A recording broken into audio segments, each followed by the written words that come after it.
ভেক্টরের গুণ সাধারণত দুই প্রকার। এক প্রকার হচ্ছে যে দুইটা ভেক্টরের গুণফল নির্ণয় করলে একটা ভেক্টর রাশি পাওয়া যায়, আর একটা প্রকার হলো যে দুইটা ভেক্টরের গুণ করলে একটা স্কেলার রাশি পাওয়া যায়। তো আমরা প্রথমে আলোচনা করব ভেক্টরের ডট গুণ, অর্থাৎ আমরা এখানে লিখে রাখছি ভেক্টরের ডট গুণ। তাহলে যে পদ্ধতিতে দুইটা ভেক্টর রাশি গুণ করলে একটা স্কেলার রাশি পাওয়া যায় সেটাকে বলা হয় ভেক্টরের ডট গুণ। আমরা সাধারণত জানি যে বল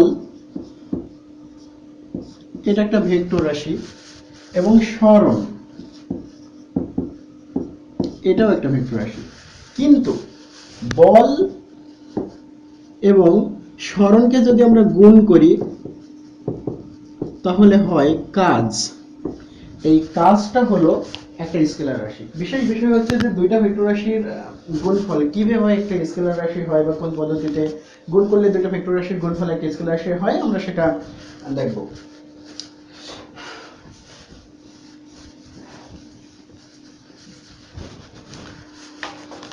তো আমি তোমাদেরকে প্রথমেই বলছি যে ডট গুণটা কি। ডট গুণটা হলো যে দুইটা ভেক্টর রাশির গুণের যে সিস্টেমের পরে বা যে পদ্ধতিতে গুণ করলে দুইটা ভেক্টর রাশির গুণফল একটা স্কেলার রাশি হয় তাকে বলা হয় ভেক্টরের ডট গুণ। তো এই ভেক্টরের ডট গুণ আমরা মনে করি কোনো একটা বিন্দুতে দুইটা ভেক্টর ক্রিয়াশীল। ইমাজিন এটা সেই বিন্দু ও, এটা ইমাজিন আমরা ধরে নিলাম পি, আর এটা হচ্ছে ও কিউ। তো এই ওপি এবং ও কিউ বরাবর দুইটা ভেক্টর ক্রিয়াশীল। এটা হলো এদিকে কাজ করছে আর এটা হচ্ছে এইদিকে কাজ করছে। আমি ধরে নিলাম এটা এ ভেক্টর আর এটা হলো বি ভেক্টর। আমি ধরে নিলাম যে এই দুইটা ভেক্টর ও বিন্দুতে ক্রিয়াশীল, ও এ বরাবর ও পি বরাবর এ ভেক্টর এবং ও কিউ বরাবর বি ভেক্টর ক্রিয়াশীল। তাহলে আমরা এখানে বলতে পারি যে ও পি ভেক্টর সমান এ ভেক্টর এবং ও কিউ ভেক্টর সমান বি ভেক্টর। আর আমরা নিশ্চয়ই জানি, আমি তোমাদেরকে এর আগেও বলছি যে এরকম ভেক্টর এভাবে প্রকাশ করা যায়। আর যদি আমরা এরকম ভাবে মডুলাস দিয়ে রাখি তাহলে ওপি ভেক্টর, তাহলে এটা হয় এ ভেক্টরের মডুলাস, আর শুধু আমরা এ লিখতে পারি, অথবা ও কিউ ভেক্টর, এটাকে যদি আমরা মডুলাস করি তাহলে বি ভেক্টরের মডুলাস, বা আমরা শুধুমাত্র বি লিখতে পারি। এগুলো বোঝায় শুধুমাত্র মান, এগুলোকে মান বোঝায়, আর আগে যেগুলো লেখা আছে সেগুলো ভেক্টর বোঝায়। তো অ্যাকর্ডিং টু ম্যাথমেটিক্স মানে ইকুয়েশন বা ক্যালকুলেশন অনুযায়ী ডট ভেক্টরটা কেমন সেটা আমরা দেখব। তো ডট গুণন সম্পর্কে বলা আছে যে যদি দুইটা ভেক্টরের ডট গুণফল আমি নির্ণয় করতে চাই তাহলে আমাকে অবশ্যই মনে করি এ ভেক্টর আর বি ভেক্টরের আমি ডট গুণ নির্ণয় করব, তাহলে a vector dot B vector এইভাবেই লিখতে হবে। আমরা চাইলেই কিন্তু এটাকে এইভাবে লিখতে পারবো না, a vector cross B vector. তাহলে যদিও এই দুইটাই গুণ বোঝায়, এ ডট বি এটাও ভেক্টরের গুণ বোঝাচ্ছে, আর A vector cross B vector এটাও ভেক্টরের গুণ বোঝাচ্ছে, কিন্তু চাইলে আমরা ডট গুণের ক্ষেত্রে এইভাবে লিখতে পারবো না, আমাদেরকে অবশ্যই এইভাবে লিখতে হবে, ডট চিহ্ন দিয়ে লিখতে হবে।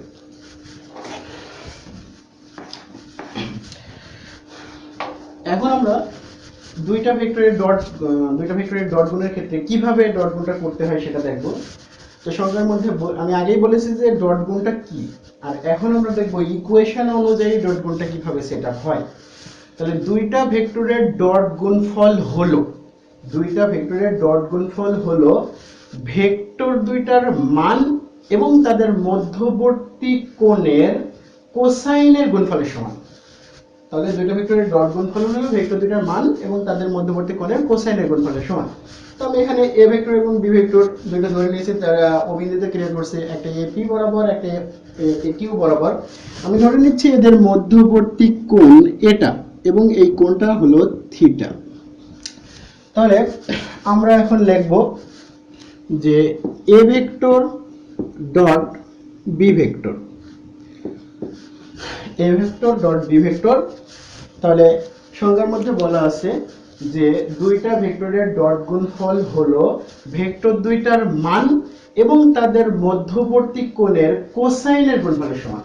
তাহলে এইখানে দুইটা ভেক্টরের আমরা ডট গুণফল করছি, সেই ভেক্টর দুটার মান হচ্ছে একটা মডুলাস অফ এ, তাহলে modulus of a vector into modulus of b vector. তাহলে এই দুটো হচ্ছে ভেক্টর দুটার মান এবং তাদের মধ্যবর্তী কোণের কোসাইন, তার মানে cos থিটা। তাহলে আমাদের সংখ্যার মধ্যে বলা ছিল দুইটা ভেক্টরের ডট গুণফল হলো ভেক্টর দুইটার মান এবং তাদের মধ্যবর্তী কোণের কোসাইনের গুণফলের সমান। তাহলে আমরা এখান থেকে এটা পেয়ে যাচ্ছি, বা এটাকে লেখা যায় a vector dot B vector সমান এ বি cos থিটা। তাহলে এই দিকটা কিন্তু ভেক্টরের ডট গুণফল, অবশ্যই তোমরা ভালোভাবে মনে রাখবা যে এই দিকটা হচ্ছে ভেক্টরের ডট গুণফল আর এই দিকটা হচ্ছে ভেক্টরের মান, ডট গুণফলের মান।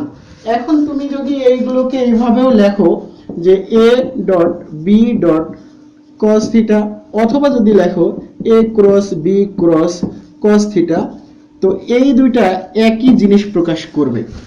তাহলে এটা এবং এটা একই জিনিস প্রকাশ করবে, কারণ এরা এখন মান হয়ে গেছে, আর মান হয়ে গেছে মানে এদের ক্যালকুলেশনটা এখন বীজগণিতিক। ঠিক আছে? তাহলে বীজগণিতিক ক্যালকুলেশনের ক্ষেত্রে আমরা ডট ব্যবহার করলেও যে ধরনের গুণ হয়, ক্রস ব্যবহার করলেও যেহেতু একই ধরনের গুণ হয়, তাহলে আমরা এখন এটা ব্যবহার করতে পারি, কোনো সমস্যা নাই। কিন্তু আমরা ভেক্টর থাকা অবস্থায় কখনোই ব্যবহার করতে পারতাম না। তাহলে আমরা এত কিছু আর কি লিখতে চাচ্ছি না। তাহলে ফাইনালি আমরা বলতে পারছি যে a vector dot B vector সমান এ বি cos থিটা। এটা হচ্ছে ভেক্টরের ডট গুণন। তাহলে আমরা ভেক্টরের ডট গুণন পেয়ে গেলাম। এখন এই ভেক্টরের ডট গুণনের উপরে আমি কিছু বিশ্লেষণ করব। সেগুলো হলো, আমরা একজন চাইলে, আমি এখানে দুইভাবে লিখে রাখবো। একটা হচ্ছে A vector dot B vector, A vector dot B vector সমান A vector dot B vector সমান, আমি প্রথমে এটাকে রেখে দিলাম, দেখে লিখছি বি cos থিটা। আবার আরেকভাবে লেখা যায় যে a vector dot B vector সমান, আমি বিটাকে রেখে দিলাম, দিয়ে লিখছি এ cos থিটা। তো আমি এখানে দুইটা জিনিস লিখছি, আমি এই দুইটার ভিন্ন ভিন্ন ব্যাখ্যা এখন দেব যে কোনটা কিভাবে কাজ করছে। তো সেই অনুযায়ী আমি এখন এখানে একটা কাজ করতেছি। সেটা হলো, আমি প্রথমে মনে করো যে এটার ব্যাখ্যা দেব যে এটা কিভাবে আসছে, তারপরে বিপরীতটার ব্যাখ্যা দেওয়ার চেষ্টা করব। আবার এমনও হতে পারে যে এটা করলে তোমরা বিপরীতটা বুঝে যাচ্ছ, সেই ক্ষেত্রে ব্যাখ্যা আমি নাও দিতে পারি। তো আমি আগাইতে থাকি ইনশাআল্লাহ। তো এখন আমরা দেখতে পাচ্ছি যে ও কিউ বরাবর বি ভেক্টর কাজ করছে। তো আমরা দেখতে চাচ্ছি যে এই বি ভেক্টরের অংশ এ ভেক্টর বরাবর কত, এটা কিন্তু মানে জাস্ট মান অনুযায়ী ভাববো। তাহলে আমি যদি এখান থেকে একটা লম্ব আঁকি এরকম ভাবে, এবং আমরা দেখতে পাচ্ছি যে সেই লম্বটা এখানে এসে ছেদ করছে, অর্থাৎ এই বি ভেক্টরের অংশ ওপি অর্থাৎ এ ভেক্টর বরাবর এতটুকু। আমরা এখানে একটা মার্কিং করি, ইমাজিন আমি এখানে এম দিয়ে রাখলাম। তাহলে এই বি ভেক্টরের অংশ ওপি বরাবর অর্থাৎ এ ভেক্টর বরাবর এতটুকু, অর্থাৎ আমরা এটাকে লম্ব অংশ বলতে পারি বা লম্ব বিক্ষেপ বলতে পারি। তাহলে এটা হচ্ছে কিন্তু বি এর লম্ব বিক্ষেপ এ এর উপর। তাহলে আমি একটু এখন এই ত্রিভুজটায় আসছি, যে ত্রিভুজ O Q M A, O Q M A, ত্রিভুজ ও কিউ এম এ, এই থিটা অ্যাঙ্গেলের সাপেক্ষে কিউ এম অবশ্যই লম্ব, ও এম ভূমি এবং ও কিউ হলো অতিভুজ। তো আমি এখানে কজ ত্রিকোণমিতিক যে ফাংশনটা আছে কজ, আমি কজ ফাংশনটাকে কাজে লাগাচ্ছি। তাহলে কজ থিটা সমান ভূমি বাই অতিভুজ। তাহলে ভূমি হচ্ছে কাজ করছে ও এম, ও এম, আর অতিভুজ হচ্ছে ও কিউ, ও কিউ, বা আমরা এটাকে চাইলে লিখতে পারি ও এম সমান ও কিউ কজ থিটা। তাহলে একটা জিনিস মনে রাখবা, ও এম হলো বি এর এ বরাবর অংশ, ও এম হলো বি ভেক্টরের এ বরাবর অংশ। আমরা তাহলে O Q vector according to value মান অনুযায়ী লিখতে পারি বি কজ থিটা। তাহলে বি কজ থিটা, তাহলে এই বি কজ থিটাটা বি কজ থিটা, এই বি কজ থিটাকে আমরা আরেকভাবে বলতে পারি যে বি কজ থিটা হলো এ ভেক্টর বরাবর বি এর অংশ। বি কজ থিটা হলো এ ভেক্টর বরাবর বি এর লম্ব অংশ বা লম্ব উপাংশ বা লম্ব বিক্ষেপ। তাহলে এটাকে আমরা কি বলতে পারছি, a vector dot B vector সমান এ ভেক্টরের মান, এ ভেক্টরের মান গুণ এ এর উপর বি এর লম্ব বিক্ষেপ।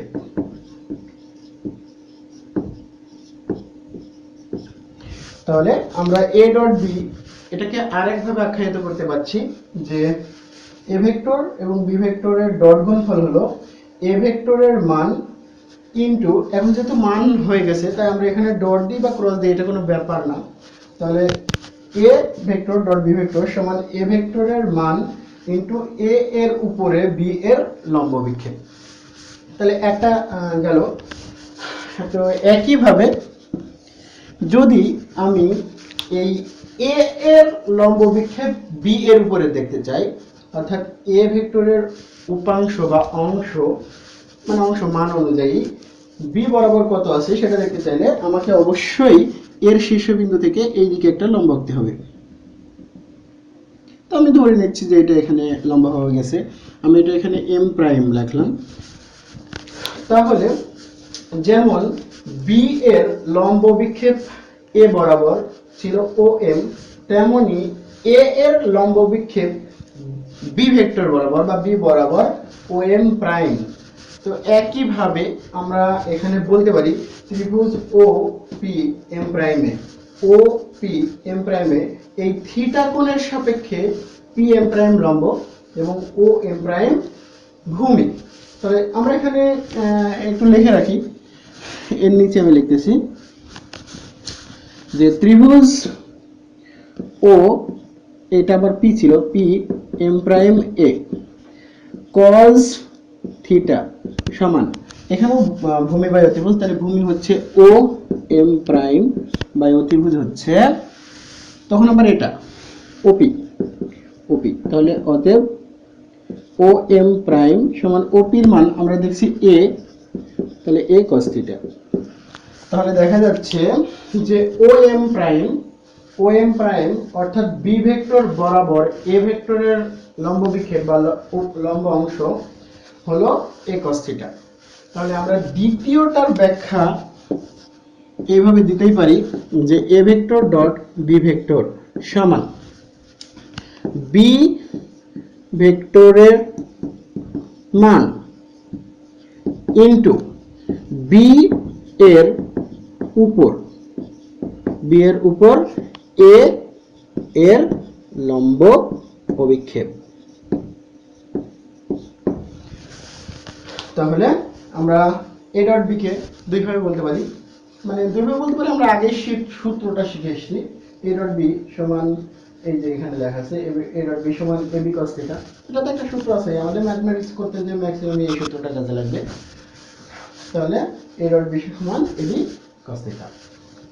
আর এ ডট বি কে আমি ভেঙে ভেঙে এরকম লিখতে পারতাম যে এ, তারপরে আর কি বি কস থিটা, তারপরে বি এ কস থিটা। তাহলে এটার ক্ষেত্রে আমরা বলতে পারছি, দেখা যাচ্ছে বি কস থিটা হলো, বি কস থিটার মান কি এ এর উপরে বি এর লম্ব বিক্ষেপ, তাই এ ভেক্টরের মান ইনটু এ এর উপর বি এর লম্ব বিক্ষেপ। আর এই এ ডট বি আবার এটার ক্ষেত্রে বলতে পারি বি এর মান ইনটু বি ভেক্টরের উপর এ এর লম্ব অভিক্ষেপ।